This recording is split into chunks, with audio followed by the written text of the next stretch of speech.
Ça doit bien faire 200 ans qu'on en parle. Que l'on nous dit que bientôt, il sera trop tard. C'est à partir du début des années 2000 que tout a commencé à s'accélérer. Les températures grimpaient en flèche et nos ancêtres regardaient ça comme si ça allait se résoudre tout seul. Et devinez quoi? Ça ne s'est pas résolu tout seul.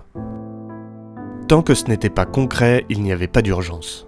Mais concret, ça l'est devenu. Et aujourd'hui, c'est trop tard. Après s'être élevé de niveau à cause de la fonte des glaces, les océans ont commencé à peu se retirer. Les nuages disparaissaient, laissant au soleil toute la marge de manœuvre pour réchauffer la Terre. Alors qu'on était de plus en plus nombreux sur Terre, les surfaces cultivables devenaient de plus en plus rares. Nourrir tout le monde est rapidement devenu impossible, et presque aussi vite qu'elle avait augmenté, la population mondiale a décliné massivement en quelques décennies. Et puis un jour, il y a 26 ans, nous l'avons repéré. C'était le deuxième trou de verre que l'on arrivait à détecter, mais ce qui changeait cette fois-ci, c'est qu'il se trouvait assez proche de nous. C'est ce léger détail qui nous a convaincus. Les sondes, émissaires 1 et 2 l'ont traversé, et nous avons trouvé des systèmes à des distances raisonnables qui pourraient nous accueillir. C'est à ce moment qu'a été créé le programme Exodus. Des vaisseaux pouvant accueillir 1000 personnes et qui auraient pour mission de partir en repérage vers de potentielles planètes. Pour ce nouveau départ, il a été décidé que l'avis de la colonie serait demandé pour toutes les décisions importantes, histoire de repartir sur de bonnes bases. Exodus 1 a donc pour mission d'y aller avec les premiers humains et de s'installer. Une fois arrivé en orbite de la planète, un équipage ira repérer une zone où s'installer avec la navette, avant que l'ensemble des passagers ne suivent à bord des modules éjectables. Si tout se passe correctement, d'autres suivront. D'ici 3 semaines, Exodus 2 et 3 partiront vers d'autres systèmes également prometteurs, afin d'augmenter nos chances de trouver une planète viable. De toute façon, nous n'avons plus le choix. Nous ne pouvons plus rester. Ah, et vous vous demandez sûrement qui je suis. Eh bien, figurez-vous que le gars qui a trouvé le système et la planète où l'on se rend, c'est moi. Y a plus qu'à espérer que je me sois pas planté.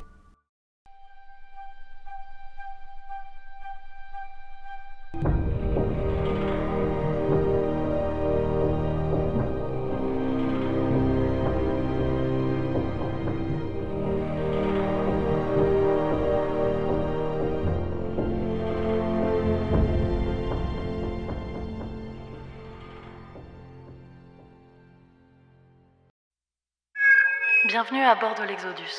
Une cabine a normalement été attribuée à chacun d'entre vous. N'hésitez pas à prendre vos repères et vous mettre à l'aise.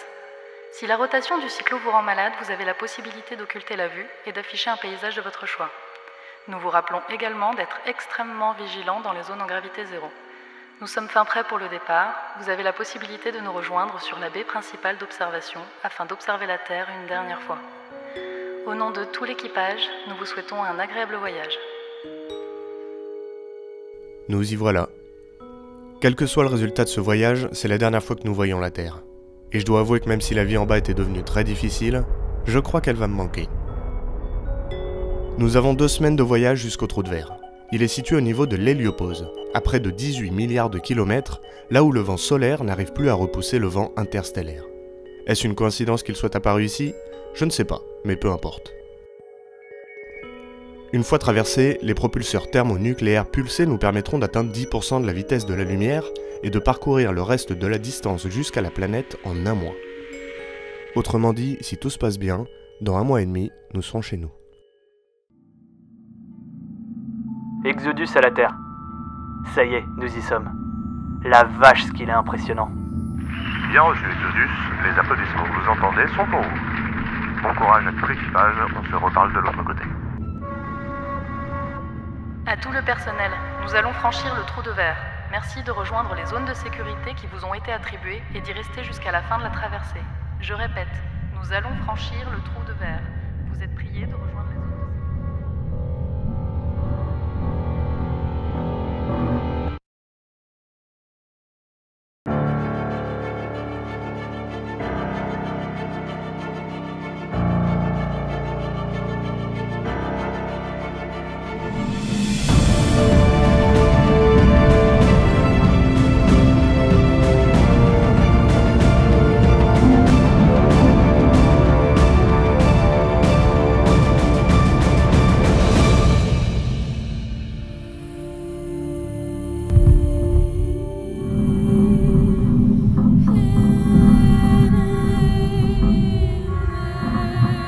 On s'attendait à ce que le voyage ne soit pas simple, mais pas déjà, pas juste après le trou de verre. On avait clairement sous-estimé ses effets sur une structure aussi importante que le vaisseau.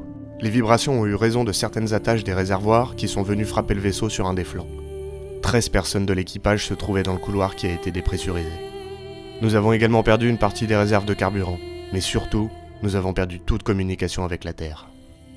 La Terre comptait sur nous pour leur faire un rapport, mais ils sont pas prêts de le recevoir.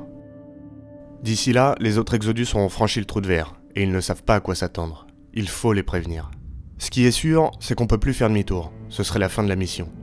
La seule solution serait d'envoyer notre navette intercepter Exodus 2 avant qu'il ne franchisse le passage. Mais dans ce cas, nous perdons la navette pour la suite du voyage.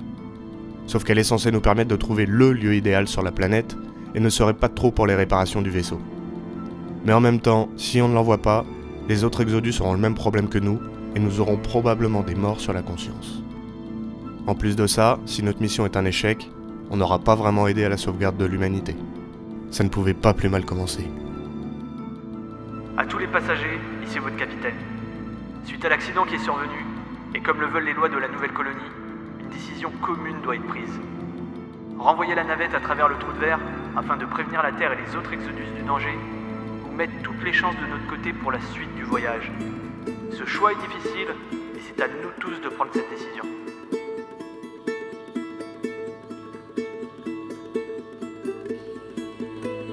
Ça y est, Exodus. On est en position pour repasser le trou de verre. Bien reçu, Explorer. Bon courage à vous. On croise les doigts. Capitaine, vous êtes sûr que c'est une bonne idée qu'on reparte? On pourrait rester et essayer de trouver... La colonie a pris une décision, Explorer, et nous devons la respecter. Oui, capitaine. Bon courage à tous, on pensera à vous. Passez le bonjour à la Terre.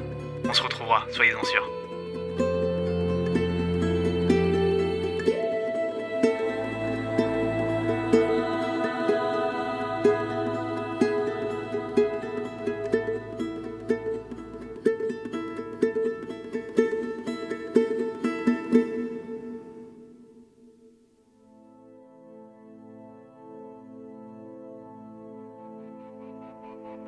Matt, vous en êtes où?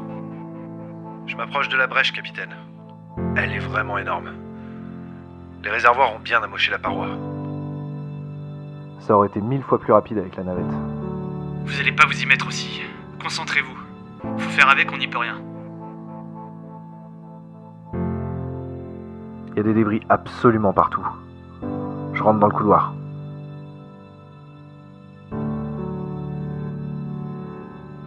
Les sas et les parois ont l'air intacts. Seul le couloir a été dépressurisé. Oh la vache. Calme-toi. Et la brèche, ça donne quoi? C'est vraiment impressionnant. Elle doit faire dans les 30 mètres de long. Mon Dieu. Bon, il faut s'y mettre. On en a pour des jours. Sans la navette, nous avons perdu 10 jours pour réparer la coque. Mais ça y est, nous sommes prêts à repartir et c'est pas plus mal, car certaines tensions commençaient à apparaître suite à l'accident. Merci quand même au trou de verre qui nous a fait gagner un sacré temps. Mais bien que ça n'ait pas l'air d'être grand chose, il nous reste tout de même 0,008 années-lumière à parcourir pour atteindre le système Nova. Ça nous fait presque 76 milliards de kilomètres. La planète du système que nous avions repérée est vraiment semblable à la Terre. Son étoile est parfaitement située et la température de surface avoisine les 25 degrés Celsius. Fun fact, il n'y a qu'un seul continent. En plus de ça, la planète a 2 lunes qui orbitent autour. L'une d'elles est en train de lentement se faire éjecter du système, mais elle est tout de même assez proche pour provoquer des supermarées lorsque les 2 lunes sont alignées, et on ne sera pas aidé par une gravité légèrement plus faible que sur Terre. D'après les calculs, il y aura des précautions à prendre, mais ça ne devrait pas poser trop de soucis. Nous allons également pouvoir récupérer la sonde émissaire 1 en orbite pour réparer nos communications et prévenir la Terre. C'est la dernière ligne droite, littéralement.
Équipe ingénierie, on a des données étranges sur les propulseurs.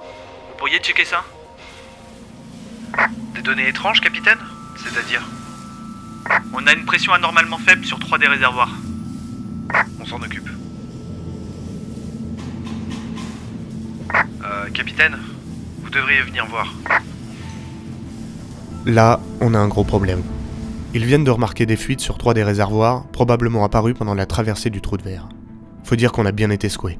Avec le moteur éteint pendant les réparations, et sans la navette pour un check complet du vaisseau, on ne s'aperçoit que maintenant que la pression baisse.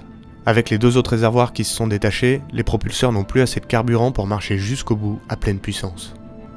En réduisant la poussée, le voyage serait directement rallongé de 6 mois.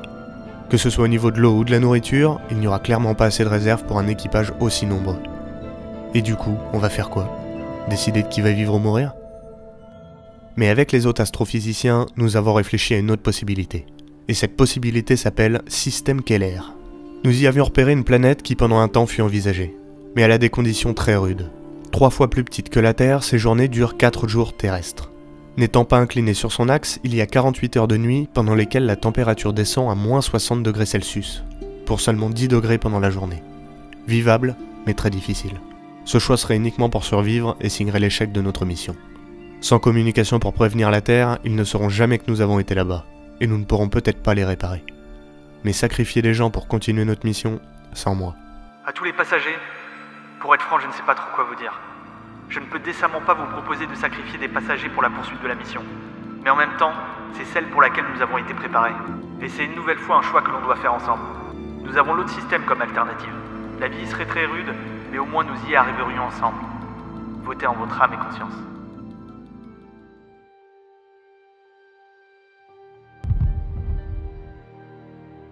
Et voilà, retour à la case départ. Essaie de contacter Exodus 2. En espérant qu'il soit suffisamment proche.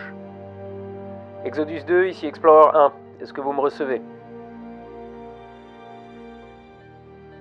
Je comprends pas. On aurait déjà dû avoir un retour. Réessaye. Exodus 2, Explorer 1. Nous avons dû repasser le trou de verre avec la navette car nous avons eu un problème avec le vaisseau. Est-ce que vous nous recevez? Tom, regarde les caméras arrière. Les caméras...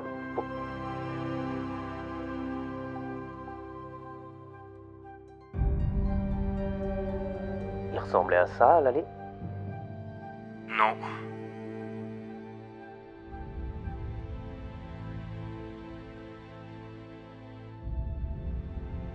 Donc on en est là. On va vraiment sacrifier les gens pour atteindre notre but? Je sais même pas si j'ai envie de faire partie de ceux qui y arriveront. À quoi bon reconstruire une civilisation si c'est pour la commencer de cette manière? Qu'est-ce qui nous a pris? À tous les passagers, la colonie a voté. Et nous allons poursuivre vers notre mission initiale. Comme il en a été décidé, un pourcentage de chaque section sera tiré au sort afin que ce soit le plus équitable possible. Car que vous soyez médecin, ingénieur ou technicien, nous avons besoin de tout le monde. Les personnes sélectionnées seront endormies à l'infirmerie. Marc, tu me reçois? Oui, je t'écoute. Est-ce que tout est prêt? Si tu es vraiment sûr de ton coup, oui, tout est en place. On n'a pas le choix. Tenez-vous prêts. Capitaine, on aurait besoin de vous au laboratoire, on a un souci. J'arrive dans 2 minutes.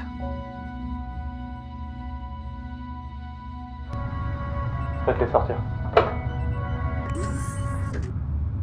Je suis désolé, mais on peut pas. Vous êtes vraiment prêt à tuer des gens? Peut-être même vous, si vous êtes tiré au sort. Vous avez pensé à ça? Bloquez la porte, bloquez la porte. Je sais que Keller n'est pas la destination pour laquelle on avait signé et que c'est loin d'être l'idéal. Mais au moins on serait ensemble. On pourra peut-être réparer les coms et prévenir la Terre. Mais on peut pas abandonner. Pas comme ça, pas maintenant. Ouvrez cette porte. Si on continue 3 jours en direction de Keller à pleine puissance, on pourra plus faire demi-tour. Et c'est ce qu'on va faire. Je suis désolé, mais... Capitaine, il a été arrêté. Il a été beaucoup trop loin. Foutez-le en cellule avec tous ceux qui l'ont aidé. À tous les passagers, ceux responsables de la mutinerie doivent être sanctionnés. Soit nous les mettons en cellule jusqu'à l'arrivée sur la planète où nous leur ferons un procès, soit nous les sélectionnons d'office pour faire partie des personnes à sacrifier pour le bien de la mission. Mais comme toujours, nous vous laissons le choix. Et pendant ce temps-là, nous nous remettons en route. Capitaine, on capte un signal. Un signal? Comment ça, un signal? Bah, je sais pas trop, mais on reçoit une fréquence balise. Exodus 2 aurait déjà franchi le trou de verre? Non, capitaine. Le signal vient de devant nous. Pile sur la trajectoire pour la planète Nova. Qu'est-ce qu'on fait? Si c'est sur notre route, on n'a pas tellement le choix.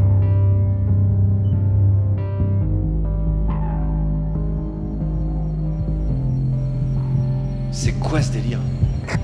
Capitaine, je pense que vous devriez voir ça. Nom de Dieu. Comment c'est possible? Appelez-moi l'ingénieur en chef. Capitaine, vous m'avez fait demander... C'est une blague. Une idée de comment c'est possible? Vous êtes sérieux? Bien sûr que non, j'en ai aucune idée. On pourrait récupérer leur boîte noire pour savoir ce qui s'est passé? Et pendant qu'on y ait des éléments ou des vifs dessus? Sans navette et avec tous les débris, ça va être très risqué. Faudra vraiment faire gaffe de pas endommager le vaisseau, on peut plus se le permettre. Je suis d'accord. Va falloir mettre tout le monde au courant.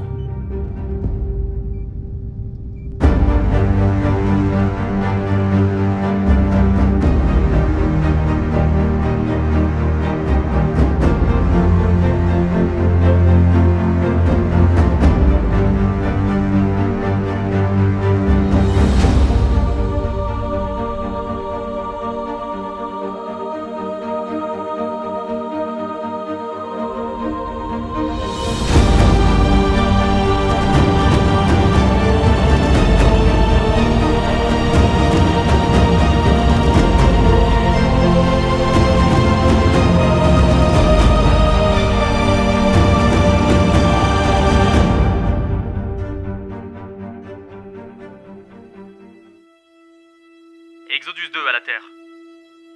On vous écoute. Tout est prêt de notre côté pour le départ. Toujours aucune nouvelle d'Exodus 1, je présume? Non, malheureusement, toujours rien. Est-ce que votre colonie a pris une décision? Écoutez, les votes viennent de se terminer et les gens souhaitent tout de même partir. Très bien. Bon courage à vous. On espère avoir vos nouvelles rapidement.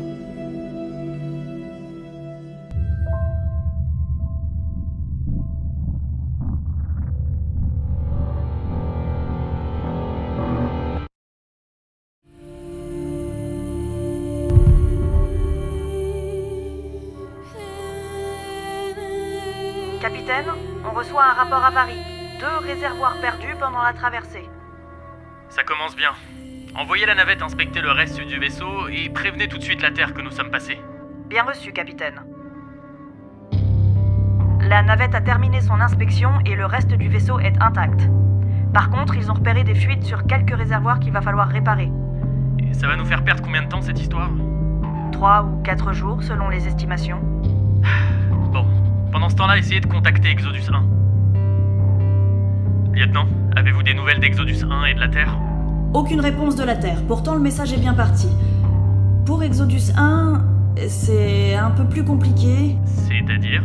Aucune réponse à nos messages, mais on capte un vague signal venant de la route qu'il devait prendre. Vous pensez à un signal de détresse? Difficile à dire, le message est étrange. Ça ressemble à un code Exodus, mais l'ordinateur n'arrive pas à l'interpréter correctement. Il faudrait peut-être se rapprocher? Ça nous éloignerait de notre route. Mais c'est à la colonie de décider.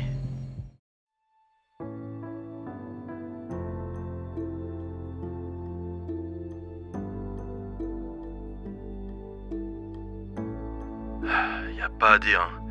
C'est impressionnant de flotter comme ça dans le vide. Perso, j'étais justement devenu ingénieur pour éviter ce genre de situation. Ah, c'est raté. Et dire que notre formateur nous disait qu'on serait bien planqué. Le nôtre, il nous racontait... Lieutenant, vous parlez au sergent? Ce qu'il fait qu'il vous répond et ce qu'il fait qu'on vous entend. On s'en passerait volontiers. Oui, capitaine. Pardon, capitaine. Capitaine, vous devinerez jamais ce qu'on a devant nous. La navette d'Exodus 2? Comment vous... Ah oui, les caméras. On va envoyer notre équipe voir si elle est intacte. Continuez.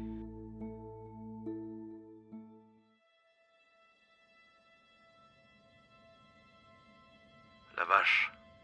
On dirait un vaisseau fantôme. Lieutenant, allez récupérer la boîte noire dans le cockpit. Bien reçu. Je vais checker les réservoirs, capitaine. Il vous faut pas du courant pour ça? La salle des machines a son propre système. S'il n'a pas été touché, il n'y aura pas de souci. Ok, tenez-moi au courant. J'approche des consoles.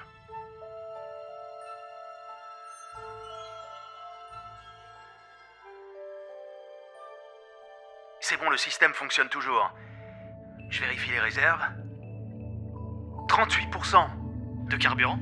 Oui, 38% de carburant restant. Ce qui veut dire qu'avec ce niveau, on n'a plus besoin de sacrifier des gens. Enfin une bonne nouvelle. Lieutenant, vous en êtes où avec la boîte noire? Je l'ai, je suis sur le trajet retour. De bonnes nouvelles de suite, ça faisait longtemps. Sergent, vous avez touché à quoi?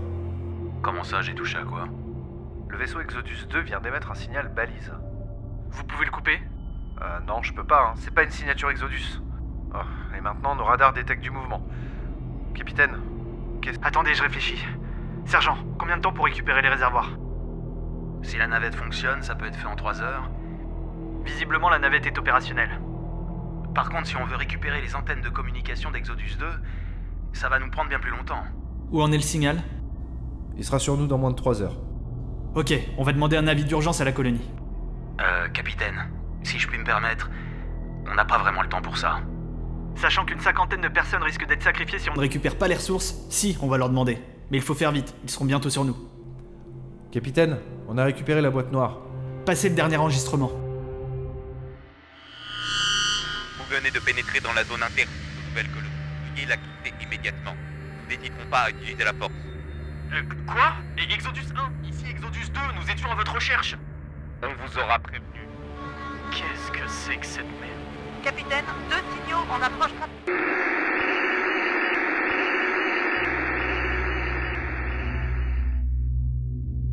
Je vous vois venir. D'un point de vue extérieur, ça doit être facile de se dire qu'on a fait les mauvais choix. Mais de l'intérieur, c'était tout sauf évident. Comment ça aurait pu l'être? On a récupéré la boîte noire d'Exodus 2, mais c'est pas pour autant que c'est devenu plus clair. Même si j'ai bien quelques hypothèses. Ils étaient persuadés que le signal qu'ils avaient capté était le nôtre. Ils venaient nous aider même si ça allait à l'encontre de leur mission. Vous venez de pénétrer dans la zone interdite aux nouvelles colonies. Nous n'hésiterons pas à utiliser la force. Quoi? Et Exodus 1, ici Exodus 2, nous étions à votre recherche. Capitaine, 2 signaux en approche rapide. On ne sait pas qui, on ne sait pas quand, mais une chose est sûre en tout cas, les personnes sur qui ils sont tombés, ce n'était pas nous.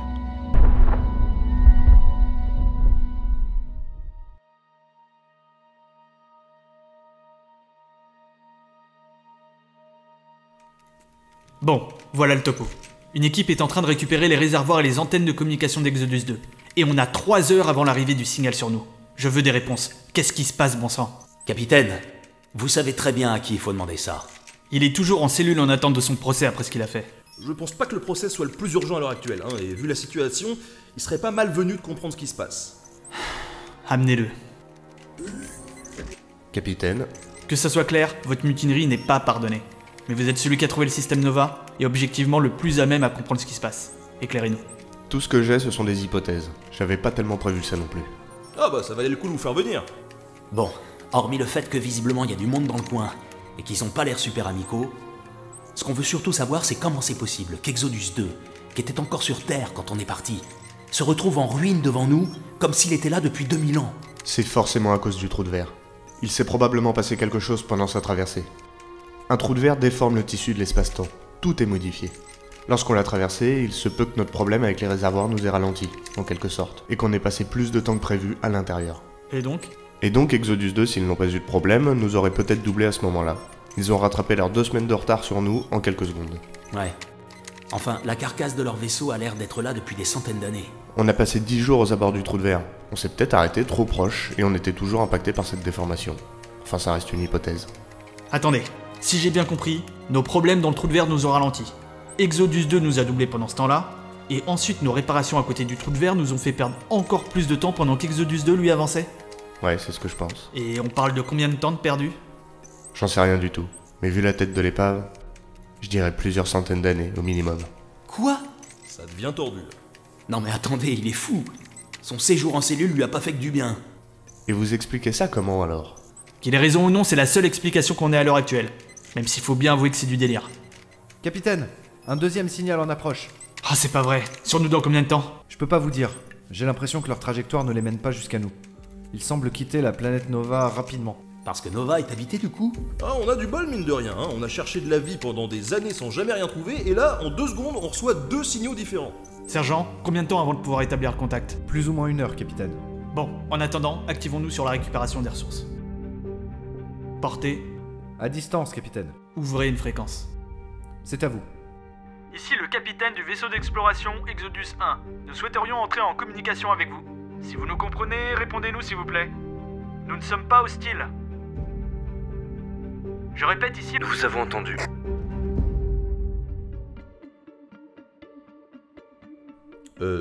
Faudrait pas dire un truc? Veuillez décliner votre identité. Nous sommes de la République Novéenne. Vous êtes vraiment Exodus 1? Envoyez-nous votre code balise. Code envoyé. Oh bordel, c'est vraiment eux. Pouvez-vous nous expliquer ce qu'il se passe? Nous récupérons des ressources sur un vaisseau de notre flotte qui a visiblement été attaqué. Vous connaissez les responsables de leur mort? Écoutez, on a beaucoup de choses à vous raconter. Mais ne vous inquiétez pas, nous ne sommes pas hostiles. Par contre, on ne peut pas rester là. Suivez-nous jusqu'à la planète Nova. Sergent, on en est où des ressources? Ça avance, mais on a encore besoin de temps. Nous n'irons nulle part sans avoir eu d'explication. D'accord. Mais sachez qu'aussi dingue que ça puisse paraître, tout ce que je vais vous raconter est la stricte vérité. Et je crois qu'au fond, cette vérité, on s'en doutait tous. L'un des vaisseaux Exodus avait réussi sa mission. Exodus 3 était le dernier à partir de la Terre, et ne devait le faire que si les 2 premiers Exodus ne parvenaient pas à leur planète, ou si un problème survenait. La Terre a reçu le message d'Exodus 2 et a renforcé la structure du dernier vaisseau pour passer le trou de verre. Du coup, ils n'ont eu aucun souci, et ils sont passés devant. Loin devant. Exodus 3 s'est installé et a prospéré, pendant qu'on accumulait du retard. Qu'on le veuille ou non, la Terre que nous avons quittée n'existe plus. Et aujourd'hui, il va falloir que l'on trouve notre place.